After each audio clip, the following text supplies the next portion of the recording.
Good morning. Good morning, Stephanie. Today we're going to take up the lesson of the loaves and fishes.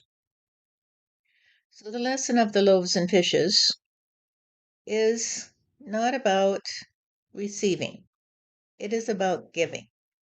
It is about giving to others with the clear intention of feeding God energy into the human story. And so, when you give to another without expectation of return, then you are letting the energy flow.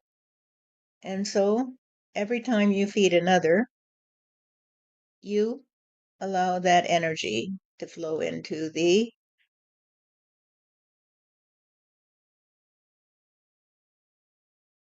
matrix of reality. However, when others cannot understand that they need to also allow the energy to flow, it becomes very, very stagnant. And the example that you always use of the dollar bill is an excellent one because it very much demonstrates what I'm trying to say here. So I would like stop and I would like you to tell that story again. Okay? And I realize this is one you have used for a long time since you were teaching children in school. And you would tell them this story and let them think about it and talk about it in their circle. Thank you. Okay. How I tell the use the example of the dollar bill, which probably doesn't isn't worth as much now as when I started telling this, is to demonstrate how the economy can work well or not. And it does reflect back on the idea of the loaves and fishes, I guess. So if you have a dollar bill and you put it in the bank, it's worth a dollar bill. It's worth a dollar. If you take it and spend it on an ice cream cone, it's worth a dollar. The ice cream cone is worth a dollar to you. If the person who receives the money for the ice cream cone takes it and buys a candy bar, that dollar in that particular day is now worth $2 a day. If that person who buys the candy bar takes the dollar and goes and gives it to a homeless person who buys some coffee, it's now worth $3 in that day. If that person who gets it for the coffee spends it, it becomes 4, 5, 6. If you spend that dollar, if it flies around for 20 times in a particular day, it's worth $20 a day. Whereas the dollar bill sitting in the bank is still worth a dollar. Some people could argue, well, um, you're getting a little bit of interest on it or whatever, or the money in the bank is being used for this and that. It doesn't matter. The important thing of this illustration is that the number of times it moves is how valuable it can be. Now, if it only moves in certain circles, then it's only going to be of value in those particular circles. If somebody starts collecting all the dollars and putting them under their mattress or in the bank or wherever, then they are creating kind of a log jam in the energetic movement. So, in the way people interact with each other, if people, it's like a game of musical chairs. If there are people who will not get out of their chair and move, then it's not much fun to play that game. However, everybody has to get up and move. Have you ever been in a game of cakewalk and people are afraid to move off their number? You have to get up and you have to move for it to be any fun at all. But in the case of the dollar bill in the exchange, it allows for the flow of energy in unexpected ways. For example, if it's sort of like hot potato and you got to get rid of that dollar bill, you might spend it on something that normally people would not purchase. And so it allows stuff that might otherwise go to waste to be utilized and to reach the hands of those who can use it. We have a cleanup week every in the spring here in Fargo, and I notice on cleanup day all the people that put out perfectly good stuff that could be easily fixed if it's broken. And then there are, of course, scavengers that go around. I'm not saying that in a bad way, but they will pick up stuff that they can use. And so that actually is a good system if they pick it up rather than it all going to the landfill.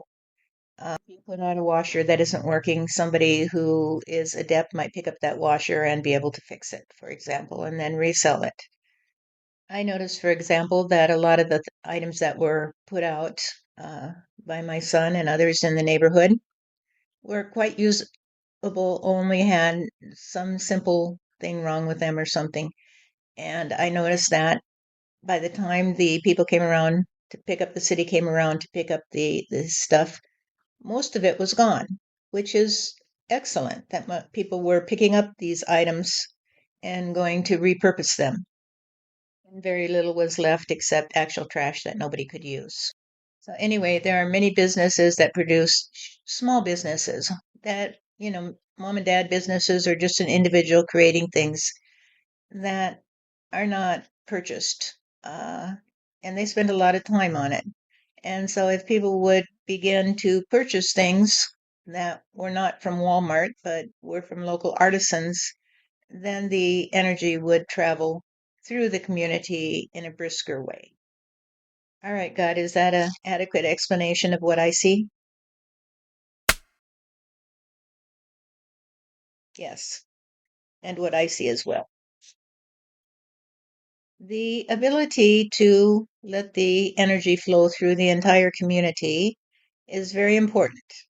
And as Steph mentioned, if it gets sort of consolidated into a small portion of society and they become the wealthier ones and the other ones become the poorer ones because the energy is not traveling through the entire community, then you have a great disparity between those who have and those who do not.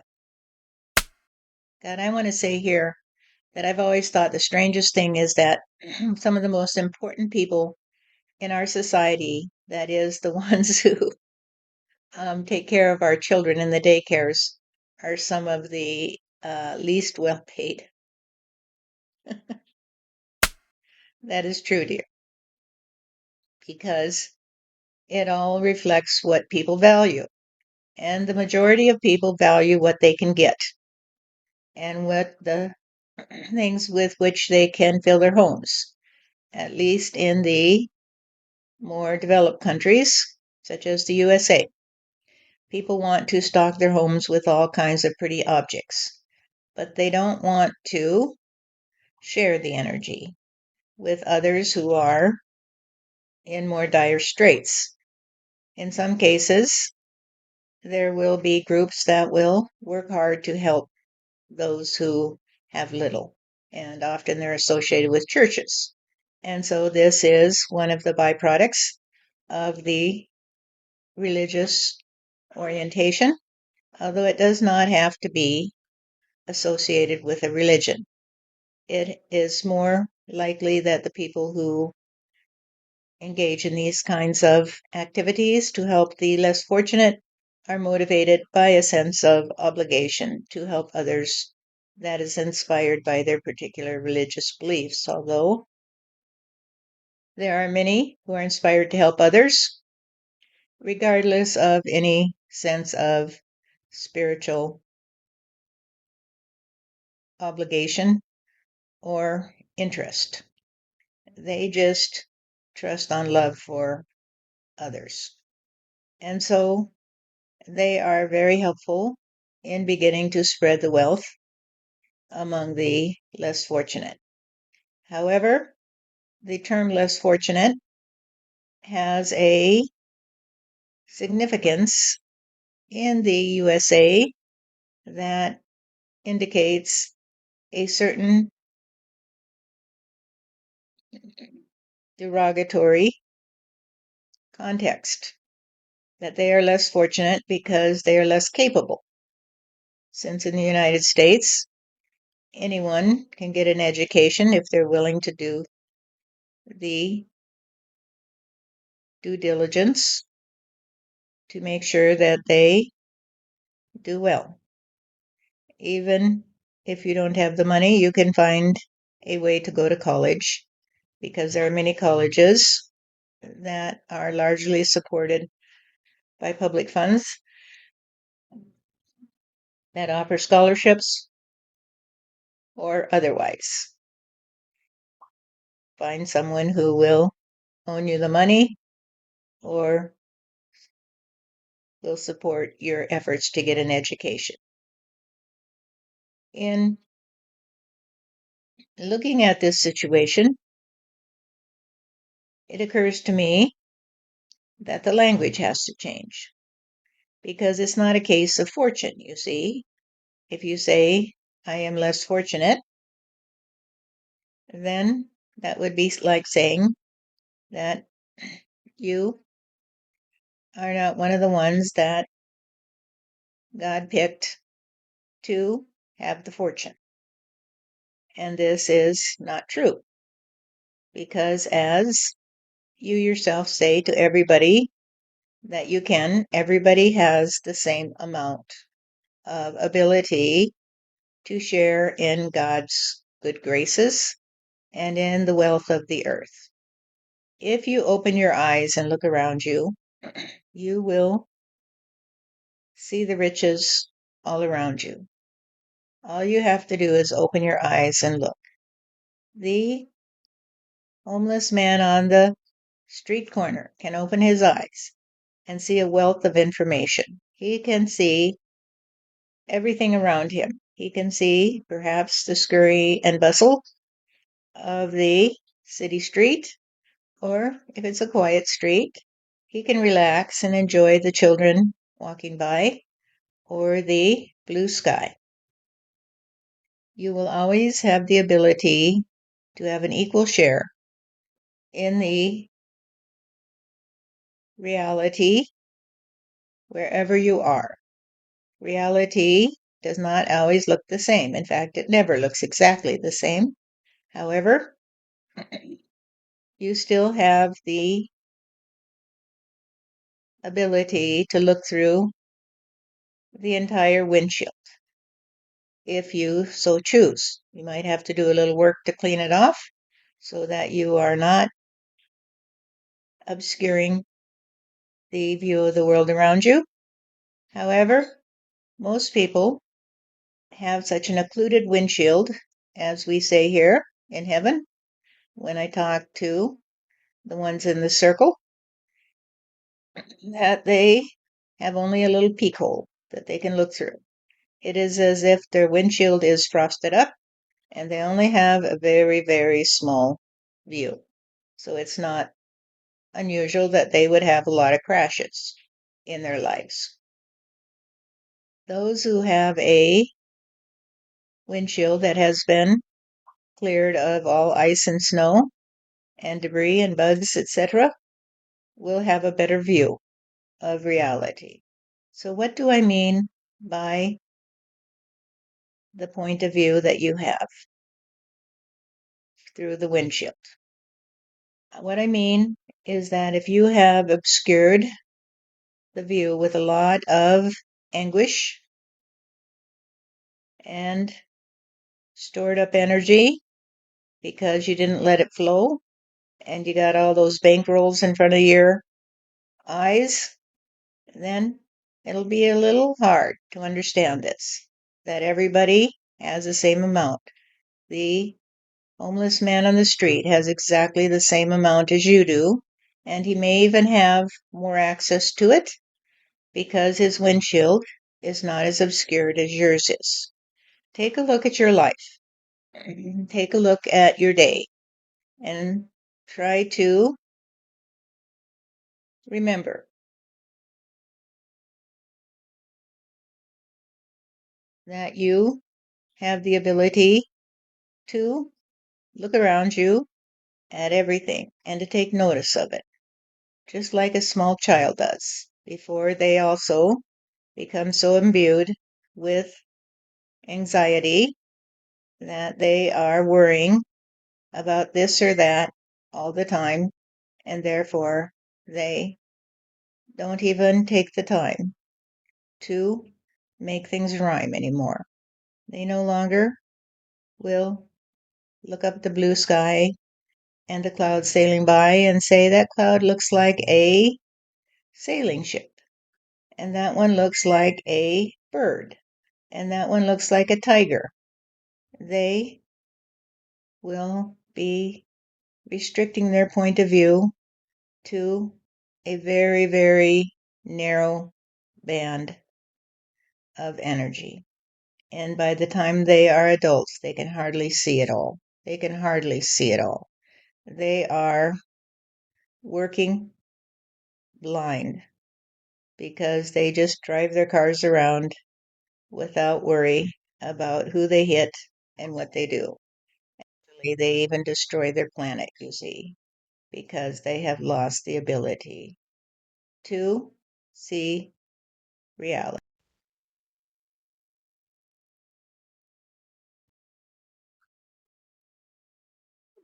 So, here is the story for everyone, everywhere who hears this. I have been watching you, and I have been wondering when you would figure it out.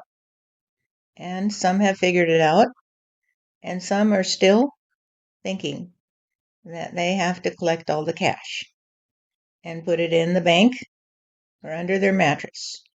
And then they might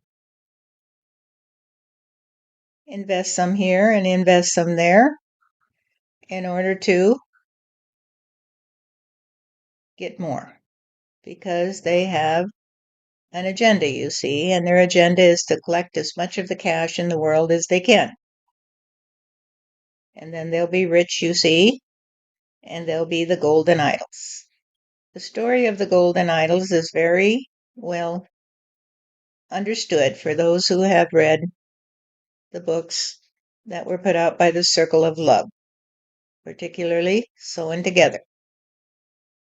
And so, if you understand the story of the golden idol, you will look in horror at your own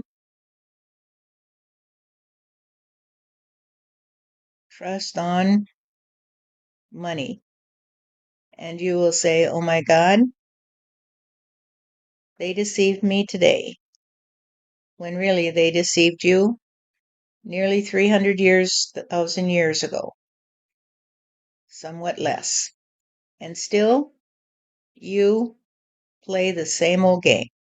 You play the same old game, thinking that you're the one that will be favored by God and that God will love you because you have the biggest church.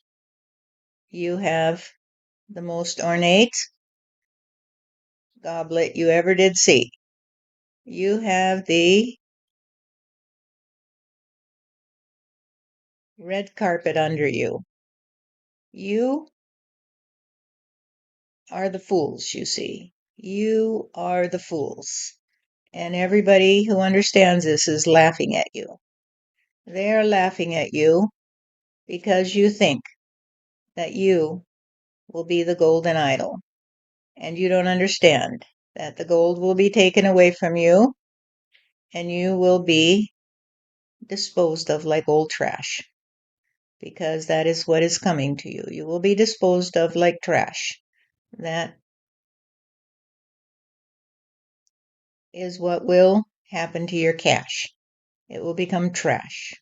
And maybe you can burn it to stay warm when the winter storms come. In the meantime, those who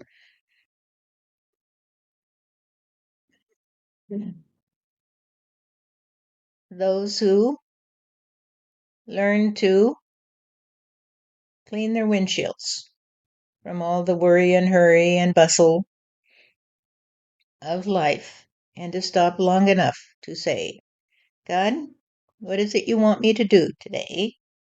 How can I help you to help me, to help humanity? We'll be able to navigate where they need to be, but the rest of you will be swallowed up in the sea of despair that will come to you when you come to see that the world that you thought would take care of you until you went to heaven to sit at the right hand of God will come to see that there will never be any hope for you until you give up your trust on the golden idol. Give up your trust on the golden idol today and give away everything you have accumulated that you don't need or that will not serve others, you see. If you have accumulated something that you think will help serve others, but others are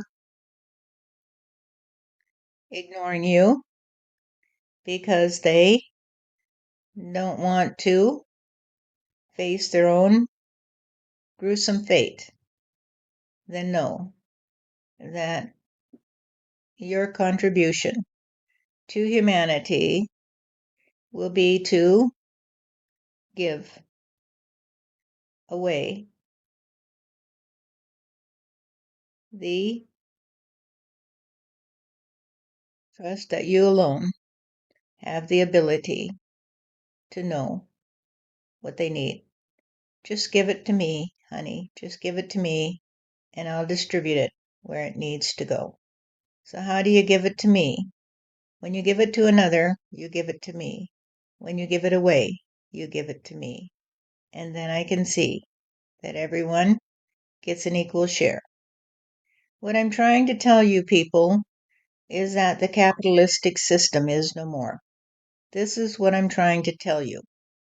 If you are one of the ones who thinks that you can collect all the cash by starting a business and put it in the bank, and when you die, you'll be a billionaire, then your time on earth is up because you never came to see that it's all about serving humanity. That's what it's about, people. That's what it's about. It's about serving humanity. And you start with your brother, you see. You start with your neighbor and you say, what can I do for you today?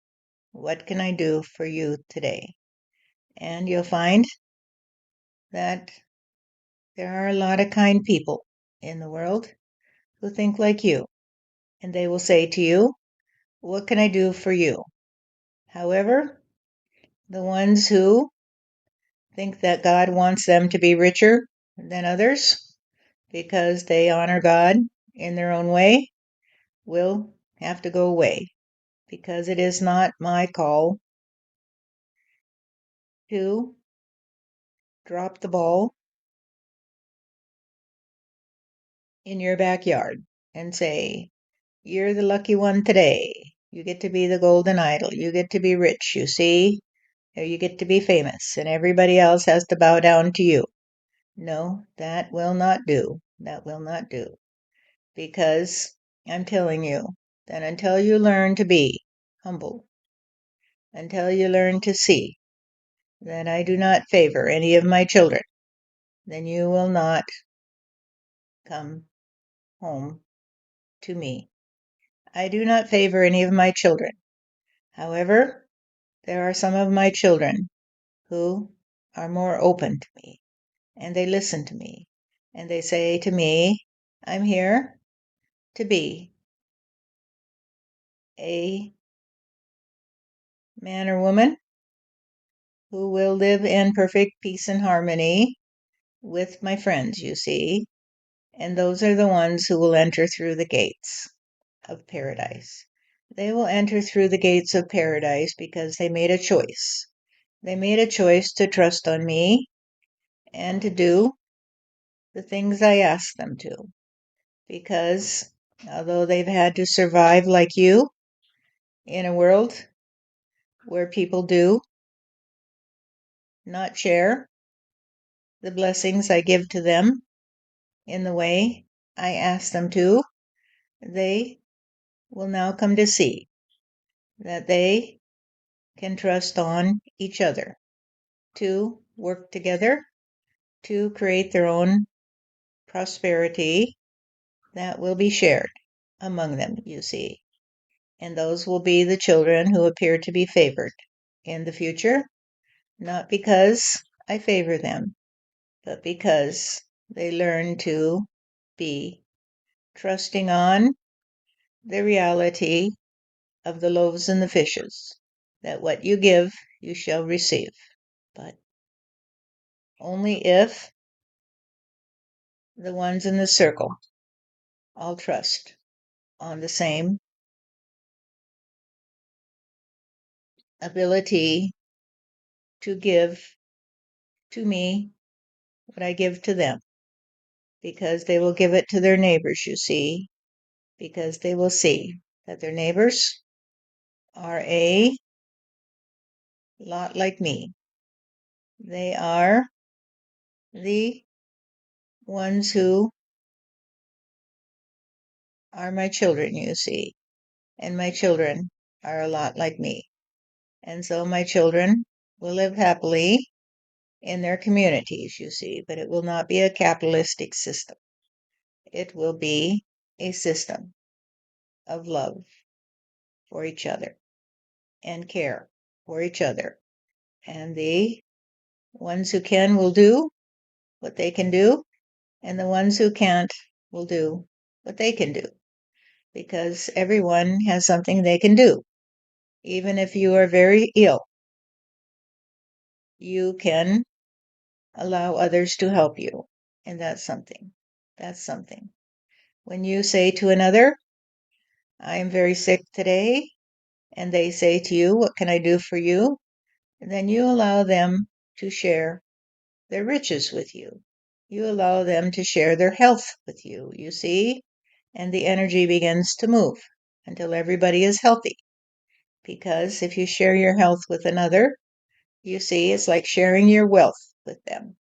It is the energy that matters. It is the ability to give to one another that matters. And now you're beginning to get this, Stephanie, although you already had a clue that when we share the energy in the group, it does not decrease, it only increases.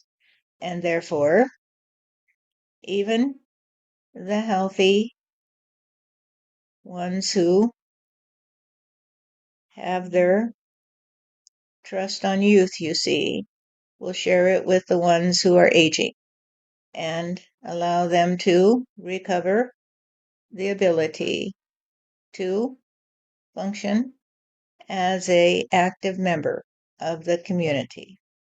And so it goes, so it goes. Now,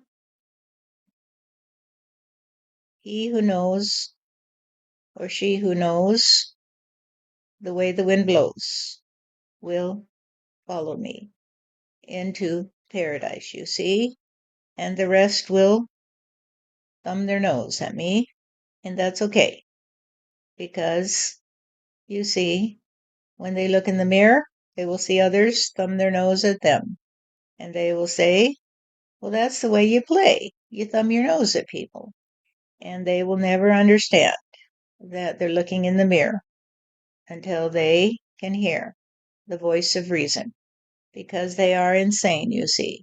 They are insane. And sanity is coming back to the world, because sanity is the opportunity to begin again. And I am giving humanity the opportunity to begin again, to wipe away their tears, you see, to take away the ones who had to be the golden idols. And so they convinced others that in order to survive in this world, they had to be the ones who would high five the ones who had the drive to step on the heads of others in order to build themselves up, you see. But now those are the ones that will fall on their asses because the crashes of the economy are upon us, you see. And those who trust on sharing their reality will come to see that love for me and for each other will see them through the coming days.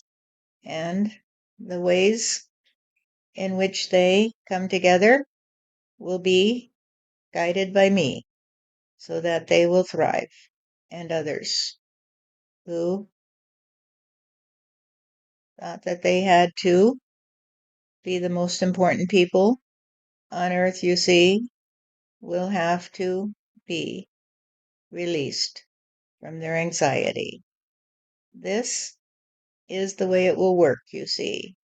I'm not picking on the ones who are considered very rich, you see, because some of them are the most humble people in the world.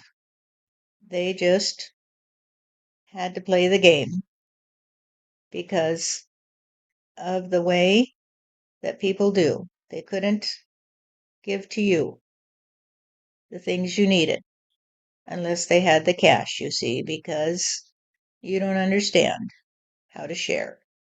You, the ones who depend upon the golden idol, do not understand that the ones who helped you to have the world at your fingertips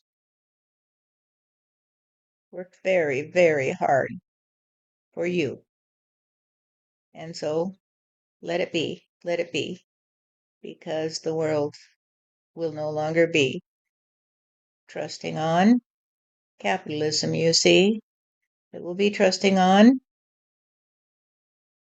the loaves and fishes. And that is how God will return to the Garden of Eden. And the Garden of Eden will flourish, you see, but only for the ones who trust on me. Thank you, God.